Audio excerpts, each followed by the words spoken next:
visi prisijungę prie Finansų akademijos laidos.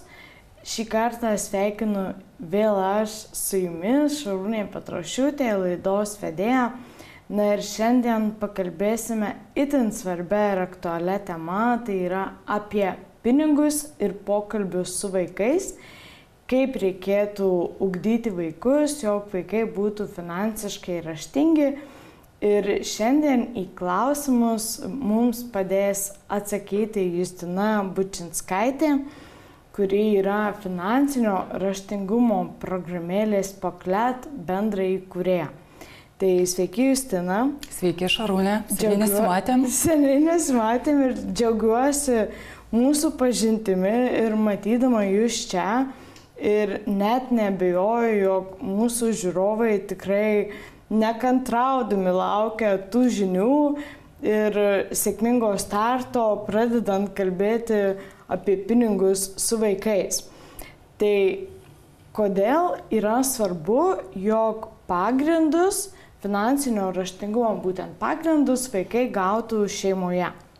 Na, iš tikrųjų, tai svarbus momentas toks, kad finansinio raštingumo reikėtų pradėti mokyti vaikus kuo anksčiau. Tai vis tiek, kuo mažesnis vaikas, tuo labiau tėvai jam yra autoritetas ir tai yra iš kitos pusės saugi aplinka mokytis apie pinigus. Ir dar labiausiai dėl to, kad iš tikrųjų mes nelabai ir turim kažkokių kitų prieinamų įrankių. Nes tarkim Skandinavijoje, Švedijoje vaikai nuo 1954 metų gauna kas savaitinį žurnalą vaikams apie finansus. Ir jie turi tokį įrankį, pas mus nelabai yra. Ir dėl to tai visų pirma turėtų būti ir tėvų prerogatyva išmokyti vaikus tinkamai elgtis su pinigais, kad jie turėtų savo sėkmingą finansiškai nepriklausomą ateitį. Tai todėl, dėl to, kad šeimoje yra saugiau apie tai šnekėti ir kad nelabai kitur jie kol kas gali tą gauti, tai šeima yra tikrai pirmas dalykas, kur tą reikėtų pradėti daryti, nes vaikai juk ir mėgdžia tėvų tą elgesį, tai ir savo elgesį tėvai rodo pavyzdį. O kaip galėtų pati mokykla dar prisidėti vėlesnėse klasėse? Berods 10 yra ekonomikos pamoka. Bet per ekonomikos pamoką, sutikim, tikrai jau yra gerokai vėlu pradėti šitus pokalbius, nes jau įpročius suformuotus keisti yra sudėtinga. Tai kada mokykloje turėtų atsirasti toks ugdymas ir kokia turėtų būti mokyklos rolė? Na, visų pirma, tai aš nelabai žinau, kokia ir apskritai yra programa šitos ekonomikos. Gal ten yra tokie labiau globalūs procesai ir ne visai tas finansų valdymas, asmeninių finansų valdymas, nes iš esmės tai turėtų būti pradžia. Tai pirmą mes išmokstam apie savo finansus, po to mes jau žiūrim ten globalią ekonomiką. Tai iš esmės geras dalykas yra tas, kad jau apie porą metų šita tema tampa aktuali. Aš žinau, kad Junior Achievement Lietuva nemažai deda pastangų ir jie važinėja per mokyklas ir ruošia pedagogus ir tikrai jie turi daug medžiagos, bet kol kas manau, kad situacija Lietuvoje yra silpna šituo klausimu, nes tiesiog pakankamai dar mažai laiko yra tie pedagogai ruošiami šnekėti su tais vaikais apie asmeninius finansus. O šiaip pasižiūrėjus mūsų statistiką bendrai, kad tie, kas šiek tiek turi pinigų, tai laiko jos banko indėliuose, kurie nuvertėja ir yra neinvestuojami. Tie, pas ką situacija silpnesnė, dengia vienus kreditus kitais kreditais. Tai pas mus ir tas suaugusių finansinis raštingumas yra pakankamai žemo lygio. Čia tikrai nesiakcentuojant į mokytojus, bet tiesiog, kad seniau nebuvo tokio dėmesio šitai temai ir natūraliai mokykla tai ir neruošia tokių specialistų, nes nebuvo tokio poreikio. Tai dabar jau porą metų yra bandoma tą daryti ir aš esu tikra, kad ir rezultatas bus, bet šiai dienai situacija tokia dar pradiniam lygmenį. Tai tikėkime, jog su visų mūsų indėliu į šį švietimą situacija tikrai keisis, nes pati ir klientų atveju pastebiu, jog tie žmonės, kurie moka valdyti savo pinigus, nepriklausomai nuo jų kiekio gyvena kur kas geriau negu, sakykime, daugiau uždirbantys. Tai čia aš irgi dažnu atveju mėgstu paminėti, kad nesvarbu kitą kartą, kiek uždirbame, bet svarbu, kaip puikiai mokame tą pinigų sumą suvaldyti. Na ir kalbant apie pačius vaikus, vienas esminių klausimų, kur mane užvertė socialiniuose tinkluose, tai kokio amžiaus vaikais jau reikėtų pradėti šeimoje tuos pokalbius? Praktiškai turbūt nuo tada, kai tie vaikai pradeda suprasti, kad yra pinigai toks kaip objektas, kad už juos kažkas yra perkama, tai praktiškai tada ir galima pradėti su jais šnekėti apie tuos mainus, kad čia yra tokie mainai ir kaip tas vyksta. Galima tiesiog labai paprastais metodais ten nusivedus į parduotuvę aiškinti kainas arba vaiko paklausti ten, tarkim, yra ledai, tau nupirkom ledų, kaip tu galvoji, kiek jie kainuoja. Tai tiesiog skatinti tą domėjimąsi pačiais finansais, pinigais ir kad jie suprastų, kaip vyksta mainai ir ką už tos pinigus galima gauti ir kaip mokamas atlyginimas arba kokie būdai yra gauti pinigų. Nes jeigu su vaiku apie tai nešnekėsi labai ilgą laiką, jisai galvoja, kad pinigai yra tiesiog duodami. Man davė tėvai, tėvams irgi kažkas davė.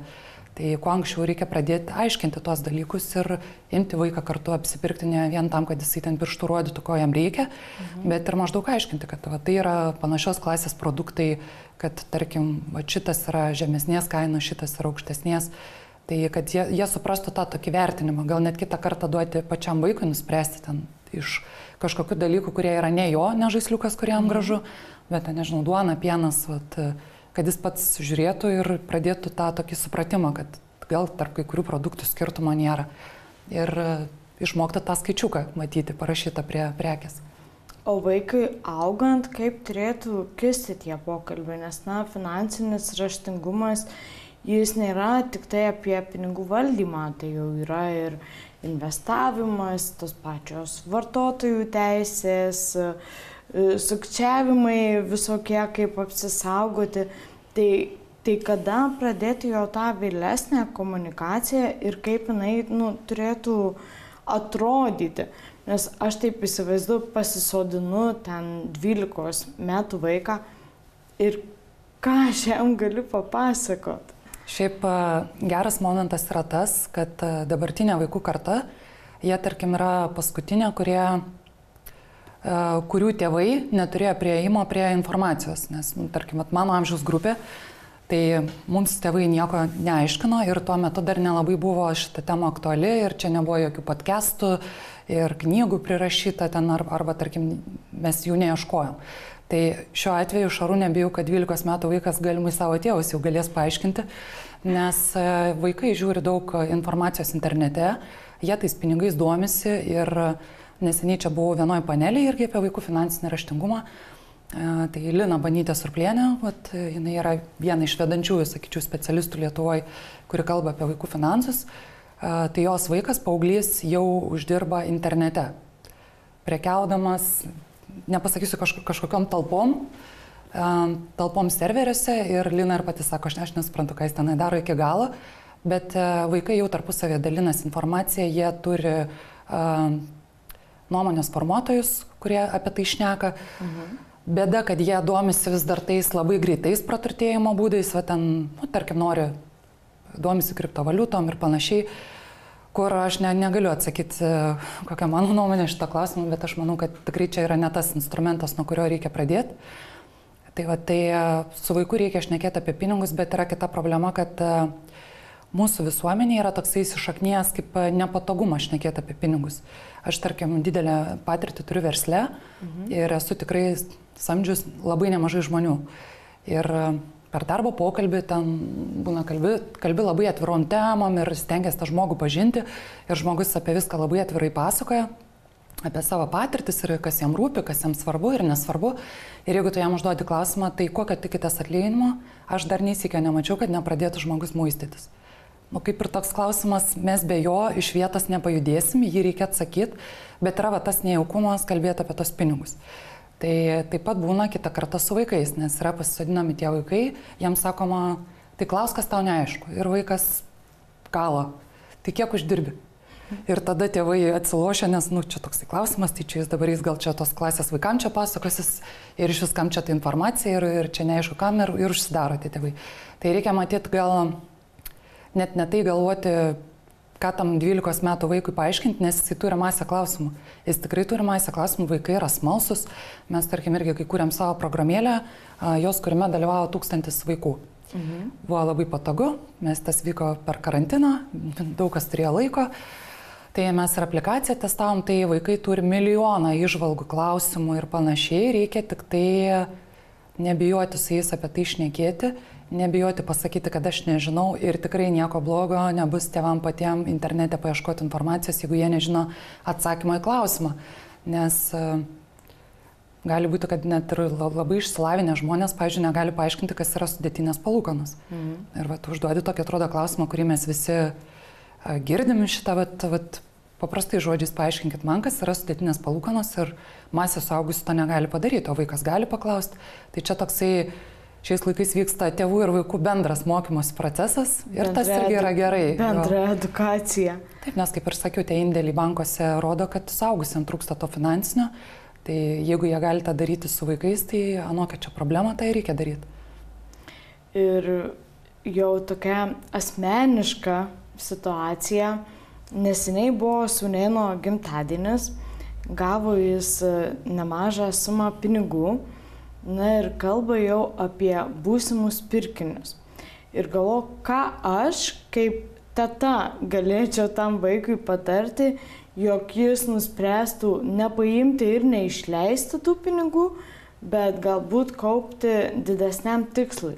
Nes dažnu atveju aš pati pagalvoju, jog tai, ką mes sakom, formuoja įsitikinimus ir būtent tai žodžiais nesinori suteikti klaidingų įsitikinimų, ypatingai apie pinigus.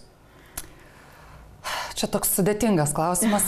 Aš turiu tą tokią kontroversišką nuomonę, kad vaikams reikia leisti klysti. Aš esu skaičius ne vieną knygą tikrai ir apie finansus, ir įvairių sėkmingų žmonių istorijas. Tai esu atradus tokį bendrą vardiklį, kad labai daug tų turtingų, sėkmingų žmonių, jie savo vaikams pasistengia kuo anksčiau nupirkti verslą kažkokį arba jos paskatinti kurti tą verslą, tam, kad jie kuo greičiau bankrutuotų. Kad nebijotų to proceso, kad paskui mokėtų vertinti rizikas, kad nenorėtų į nulinės rizikos zoną išeiti, nes versle tokios zonos nėra. Tai jie tiesiog nori, kad kuo ankstesniam amžiui trenktųsi tas vaikas į tą dugną. Tai neišleisti tų pinigų, tai gal tegul išleidžia vieną kartą, kitą kartą. Dėl to didesnio tikslo gali būti, kad vaikas jo neturi. Arba gali būti, kad tėvai yra įpratinę vaiką. Tiesiog, kad tau reikia dviračio, yra dviratis, tau reikia telefoną, yra tas telefonas. Ir tada tau, Šarūnė, kaip tetai, kokiu būdu tam vaikui pasakyti, kad jis turi pasidėti. Nes jisai gal, pavyzdžiui, gyvena taip šeimoje, kad ir neturi pasidėti. Nes, jeigu jam užtenka pasakyti. Tai matyt, gal čia nuo tam tikro amžiaus tėvams reikėtų tarti su vaiku, kad dėl tam tikrų didesnių pirkinių vis tik tai mes susidedam šeimoje. Šitas momentas, paskui man patiko dar irgi pas tą pačią Liną Banytę Surplienę esu mačius, kad jinai su savo vaikais turi tokią taisyklę, kad jeigu vaikas kažką pameta, tai vaikas turi iš savų nusipirktą daiktą. Tai tuom mes tikrai žinom, kad vaikai linkia yra pamesti kepurę, pirštinę šaliką ir panašiai. Ir tada tėvai eina viską iš paskos ir perka po 5 kartus per sezoną. Tai pas Liną yra, kad nupirko vieną kartą, antrą kartą vaikas perka už savus. Tai irgi tada būna jam reikalas pasiieškoti internetuose, kur pigiau įsvertinti, ar čia reikia imti pačią gražiausią, nes kai iš savų jau reikia, tai kitas yra... Palaukti nuolaidos. Gal palaukti nuolaidos. Tai yra masė irgi tų būdų, kaip su tais vaikais elgtis ir tą taupimą reikia skatinti kažkokį, bet mes kaip suaugę dažnai linkę vaikams aiškinti, kaip turi būti, bet mes patys taip nedarom. Ta prasme, mes visi esam tikrai bent kartą patyrę emocinį išlaidavimą, kai ištiko bloga diena, pagrebėm kortelę į prekybos centrą ir pasileidom kasas. Bet galvom, kad vaikai kažkaip taip neturėtų daryti. Ir tas liečia ypač pinigus. Nes, tarkim, jeigu vaikas važiavo dviračiu ir nukrito, tai mesgi iš jo netimam to dviračio ir sakom, vėl važiuok, bet jeigu vaikui davėm pinigų ir jis juos ištaškė, iš karto pas tėvus yra, kad jam nebereikia duoti tų pinigų, nes jisai nemoka elgtis. Bet to pačiu gaunasi, kad jis ir neišmoks. Tai reikia matyti suaugusiems toleruoti kažkokį irgi vėl tą procentą, galbūt aiškinti nuolat kažkokią motivaciją, kodėl to nereikėtų daryti, bet reikia suprasti, kad jisai duoti vaikui rinktis ir tiesiog motyvuoti elgtis kitaip, bet jeigu jisai renkasi darytis kažkaip dar kitaip jo, tai reikia matyti susitaikyti, kad tas klaidų kelias jis irgi turi būti ir galbūt jam gavus iš tetos tų pinigų ir jos išleidus bet kam ir paskui norint kažkokią didesnę daiktą galima sakyti, kad jeigu būtum neišleidę Šarūnės dovanotų pinigų, tai tu jį dabar turėtum, bet kadangi tu išleidai, tai tu turėsi jį rugsėjai, pavyzdžiui, tą daiktą arba per gimtadienį kitą. Tai tarsi, kad yra tos pasiekmės pinigų leidimų. Mes dar savo programėlėje turim tokią funkciją, kad vaikai gali pasidėti pinigus pas tėvus kaip į banką už palūkanas. Aišku, tos palūkanas nėra kaip tikram banke, mes kaip ir patariam tėvam, ten ne 3% metinių, nes vaikas neturės jokios motivacijos metus ten laukti, dėti tas kažkokias savaitinės palūkanas. Tai kai testavome savo programėlę ir mes matėm tos pokalbius vaikų su tėvais toj programėliai, tai irgi buvo, kad berniukas pas tėtį pasidėjo tos pinigus ir po savaitės išleido, antrą kartą išleido, trečią kartą išlaikė jau tą savaitę, gavo palūkanas ir po to viskas buvo. Ta prasme, jis pradėjo visiškai kaupti tos pinigus, sako, tai čia antri kišenpinigiai man išeina, jeigu jų neišleidinėti. Ir tada pagavo tą, bet pagavo tą momentą, kad galbūt verta neišleisti, kažką su jais kitą daryti, bet tas užtruko, vis tiek tos 2-3 klaidos buvo padarytos, tai ir sakau, tie išleisti pinigai. Na, bet protingiau, bet kokiu atveju leisti klysti dar būnant vaikui, tai jau kaip suaugęs žmogus adekvačiau žiūrės į situaciją ir teisingesnius sprendimus iš karto galbūt pavyks priimti. Čia aišku, ne vienas mes nesam apsaugotas nuo tų finansinių klaidų, bet žinios jos vis tiek turi savo vertę ir pamokos ypatingai tos skaudžios. Kaip ir tu ir gerai pasakei, yra labai svarbu suformuoti įprotį. Tai kuo ankstesniam amžiui formuojasi įprotis, tuo anksčiau atsiranda ten pirmas nekilnojamas turtas ir panašiai, nes pas mus, tarkim, tą pirmą nekilnojamą turtą žmonės perka per 30 jau, Skandinavijai per 20, nes jie greičiau išeina iš to, gavau pirmą atlyginimą išleidau, gavau antrą atlyginimą išleidau, nes jau jie turėjo anksčiau tos ir kišenpinigius savus, ir ten banko korteles, ir buvo supažindinti su tam tikrais taupimo ar ten investavimo produktais, tai pas juos jau tas džiaugsmas pirmų pinigų gavimo įvyksta gerokai ankstesniam amžiui. Ir jie pradeda sėkmingiau planuoti savo ateitį irgi ankstesniam amžiui. Tai praktiškai geras finansinis raštingumas taupo 10 metų. Tai yra ta, ką tu turi dabar. Jeigu nuo vaikystės mokysi gerai finansų ir tėvai įdėjo pagrindus tavo tą informaciją įkalt, tai tu 10 metų anksčiau pradėsi tvarkingai elgtis su pinigais.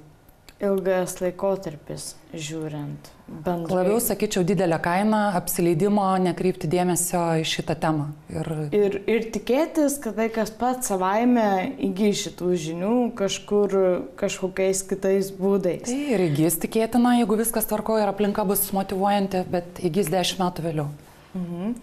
Ir kalbant, pavyzdžiui, apie darbus namuose, galbūt yra kažkokių darbų, kur galima būtų sudaryti sąlygas vaikui užsidirbti tėvų sąskaitą. Na, sakykime, šiukšlių nešimas, aš įsivaizduoju, tai bendrai neturėtų būti apmokama vaikui paslauga, nes tai yra tiesiog bendri namų ūkio darbai, už kuriuos, ne vienas negauna atlygio.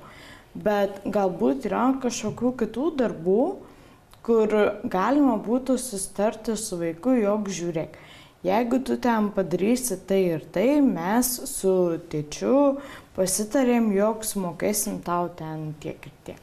Labai gera irgi tema. Būtina vaikams sudaryti galimybės užsidirbti, bet kaip tu ir pasakei, reikia labai laikyti balansą, nes vaikas neturi užmiršti, kad jis yra šeimos narys ir jis savo šeimai turi pareigų. Tai jokiais būdais negali būti, kad namie už bet kokį ten piršto pajudinimą jam yra mokami pinigai ir jis jokių pareigų šeimai kaip ir nebeturi. Tai svarbu irgi tą aiškinti, bet yra kažkokie, gali būti išskirtiniai, ten išsirpti automobilį, nežinau, veją nupjauti, ten padėti močiutį kažką, arba tėvams darbe kažkokį ten surastą darbelį, ką galėtų ten tas vaikas padėti. Ir labai reikia tą skatinti, tą užsidirbimą. Ir netgi turėjom tokią istoriją irgi su savo tos programėlės testavimu, kad tėtis pasiūlė, nes per mūsų programėlę tėvai gali pasiūlyti vaikams atlikti kažkokius darbus ir netgi programėlį dėrėtis dėl atlygio už tos darbus, nes čia irgi labai svarbus yra įgūdis, tai gebėti dėrėtis dėl savo atlygio. Taip. Tai pas mus irgi tas nėra skatinama, nebuvo, bet čia yra vienas iš svarbesnių įgūdžių gyvenime, tai yra pakankamai vertinti savo darbą ir gebėti gauti už tai tinkamą atlygį. Tai mes irgi stebėjom tokią situaciją, kur tėtis pasiūlė vyresniam vaikui 10 eurų už automobilio išsiurbimą ir grįžta namo, tas automobilis kaip ir išsiurbtas ir tam vaikui duoda tam 10 eurų ir vaikas nueina, broliui paduoda 5 eurus, nes pasirodo, nuėjo pas jaunesnįjį, pasiūlė jam 5 eurus už tą patį darbą. Tai, sakau, matom, kas yra, kad vaikas išmoko outsourcint ir supranta, kad net nereikia gal viską pačiam daryti, galima rasti, kas padarys pigiau. Ir net ir tokius dalykus vaikai greitai pagauna ir yra gerai ir yra smagu visiems. Tai reikia leisti užsidirbti, pagalvoti, kaip tą padaryti. Tai čia toks dalykas, kad tėvams, kaip sako, kaip aš vadinu, antradienio taisyklė, grįžom po darbo, paruošėm pamokas, pavakarieniavom, įsijungėm filmą, kada čia tą finansinį raštingumą dabar pradėti daryti, kurioje vietoj. Tai yra kaip susidėtinga atrasti tam laiko, bet čia ir tėvam reikia pasiugdyti tą įgūdį ir neapleisti ir vaikų siūlyti ir daryti visokius dalykus. Ir kitą kartą gal net tas vaikas pats susigalvos, ką jisai gali daryti, nes dabar kai tenka pabendrauti su ypač paaugliais, tai jie ir e-shopus daro, ir jie e-commerce domisi, ir jie TikTok'ose kažką ten veikia, ir kai jiem tu siūlai pjauti tą kokią nors vėją, sako, čia yra old schoolas, ir mes turim tų kitų būdų jau patys ir net be tėvų, bet su mažiukais tai tikrai galima dar juos visiškai mokyti. Geriausia tos darbus turėti periodinius, nes ne visi tikrai išeis verslininkais, kažkas dirbs ir gaus algą. Ir vaikai su to periodiniu mokėjimu, jie irgi kaip ir pripranta, kad yra kažkokios pareigos, kurios yra nuolat ir tu už jas nuolat gauni kažkokį tai atlygį. Tai yra būdų, reikia netingėti ir užsiimti. Čia tuo atveju, kurį minėjai, tai yra itin geras pavyzdys, nes realiai pajamos uždirbo du asmenys šeimoje, tai vyresnysis ir jaunesnysis. Tik vyresnysis buvo šiek tiek gudresnis. Organizatorius buvo veiklos, o antras buvo vykdytas. Tai čia ir verslininko gyslelė tokia išryškėjo būtent per šitą pusę. Tai aš girdėdama tokias istorijas, man visada yra taip žavu, jog vaikų požiūris į pinigus, lyginant su tėvais, kinta kur kas greičiau. Tai prieš einant į tavo laidą, aš iš tikrųjų nuėjau ChatGPT ir uždaviau klausimus, kaip yra, kokios perspektyvos ir prognozės yra dabartiniams vaikams turėti tą gerą finansinį raštingumą.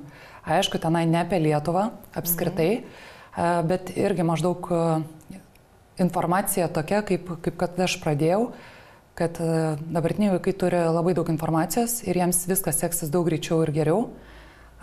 Nes jie tiesiog gali mokytis labai greitai. Jie turėdami telefoną, jie iš esmės jau turi visą jiems reikalingą informaciją, ko turėjom mažiau ankstesnės kartos.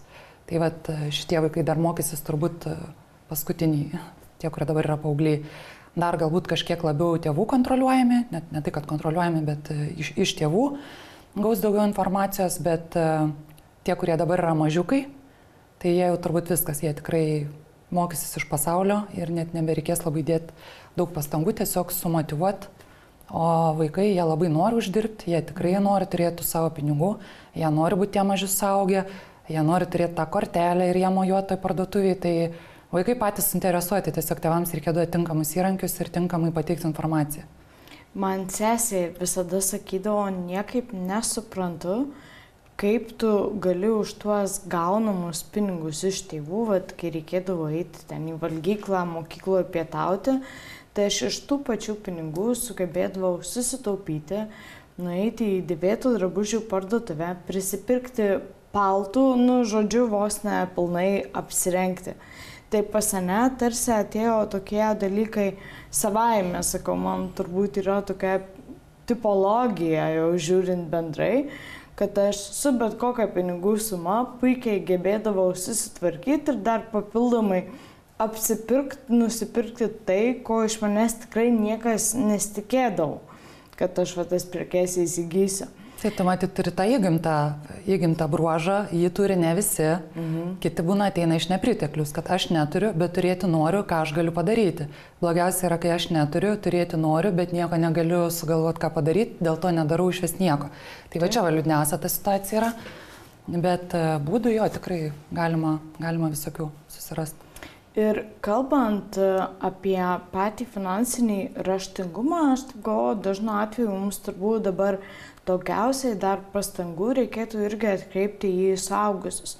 Būtent žmonės, kurie augina vaikus ir kuriems tikrai labai trūksta finansinio raštingumo žinių, tai galbūt reikia kažkokių knygų, patarimų, kur būtų galima tų žinių gauti pačiam individualiai. Aš žinau turbūt minimum 2 knygas Lietuvoje, nuo kurių galim būtų pradėti. Viena knyga yra išleista, jei neklystu, Swedbank finansų akademijos. Jinai vadinasi Pinigai ir kiti gilučiai reikalai. Tai jie yra skirta vaikams ir jinai kalba apie pinigus su vaikais. Po to yra Linos Banytės Surplienės išleista knyga su vaikais apie pinigus arba apie pinigus su vaikais, tiksliai nepamenu. Bet ten yra patarimai tėvams, kaip tėvams reikėtų elgtis ir žaidimų kortelės, irgi kaip su vaikai žaisti žaidimą apie pinigus. Tai galima drąsiai pradėti nuo šitų 2 knygų, kas liečia vaikus, o apie asmeninius finansus suaugusiems tikrai yra nemažai ir įvairiom kalbom, ir podcastų, ir knygų, ir tikrai gali visi porą mygtukų paspaudimų susirasti, bet apie vaikus aš galvoju, kad reikėtų pradėti nuo šitų 2 knygų. Ir dar viena knyga, kurią aš pati visada nuo savęs rekomenduoju visiems tėvams, nes kaip pirmą kartą pradėjau skaityti tą knygą, buvau nuoširdžiai nustebusi, kaip pasakos formatu yra perteikiamas visas įmanomas finansinis raštingumas. Tai yra Bodo Schafer, vokiečių rašytojo knyga Manis arba pinigų abėcėlė. Tai dabar jau visiems savo klientam rekomenduoju ir šitą knygą įsitraukti, nes ten taip įdomiai yra apibrėžiamos sąvokos ir vaikų ugdymas ir apie investavimą. Ir kaip užsidirbti pirmuosius savo pinigus, kaip kelti finansinius tikslus, juos išlaikyti, prioritizuoti. Ir ten, sakau, yra tokių patarimų, kad tarsi paimk knygą, būdamas tėčiu ar mama ir su vaiku, taip kaip programa visa parengta, kaip reikėtų sistemingai išugdyti finansiškai raštingą vaiką. Tai ta knyga man tikrai buvo atradimas, deja įsigyti jos galimybių nebėra, bet yra miesto bibliotekose arba yra audio knyga, kurią irgi galima įsigyti. Tai čia mano irgi toks topų topas. Na ir pereinant toliau, tai kas yra ta Paklet programėlė ir kuo ji yra tokia įspūdinga. Nes aš kaip pirmą kartą išgirdau, man tiesiog buvo tokia nuoširdi nuostaba ir pasididžiavimas, jog lietuviai turi tokią programėlę. Tai mes ją dėl to ir kūrėme, kad nutarėm pabandyti išspręsti šitą problemą prieinamų būdu, kiekvienai šeimai prieinamų būdu sukurti programėlę, kurioje vaikai galėtų mokytis finansų raštingumo ir taip pat komunikuoti vėlgi su tėvais dėl darbelių, dėl automatinių kišenpinigių, dėl to, kaip sakiau, pataupimo tėvų banke. Programėlė yra taip pat funkcija susitaupyti kažkam didesniam reikalui ir programėlė pati rodo, kiek reikėtų atsidėti, kad tarkim iki naujų metų įvyktų čia tas sutaupytas dviratis koks nors. Tai mūsų tikslas ir buvo padaryti programėlę tam, kad ir mūsų vaikai turėtų prieinamą įrankį. Nes iš tikrųjų vaikai vis daugiau laiko nori praleisti telefonuose. Čia yra neišvengiamas dalykas. Tėvai vėlgi drausdami vaikam tą telefoną, bet patys ištisai būdami tam telefone, kaip ir rodo blogą pavyzdį, tai mes to pačiu suprasdami, kad čia niekur nepabėgsim ir vaikai norės to telefonu naudotis, tai dar ir siūlom tokį kaip kokybišką laiką tam telefone, kad jisai ten ne kokias kvailystės žiūrėtų, bet kokį testą paspręstų apie tuos finansus, kažkokią pamokėlę paskaitytų, kažką su tėvais pasiderintų dėl darbų ar taupimo ar panašiai, savo tikslą prižiūrėtų, galėtų savo taupyti sąskaitoj. Tai vat to tikslu mes ją ir sukūrėm ir dar tikrai tobulinsim. Ir tikimės, kad jinai bus ne vien Lietuvoje, bet tas tikslas ir buvo, kad bet kas turi telefoną, galėtų bent kažkokį tai dėmesį skirti ir tiem vaikų finansam. Tai ačiū, Justina, kad sutikai pasidalinti istoriją, kaip Poklet, kuo gali būti naudingas kiekvienai šeimai ir apskritai, kaip reikėtų kalbėti su vaikais apie pinigus. Ačiū žiūrovams, kurie šiandien savo laiką skiria mums. Prie šios temos mes dar tikrai sugrįšime. Ir ačiū laidos partneriams Megi Apranga ir iki kitų susitikimų. Ačiū, Justina. Ačiū tau.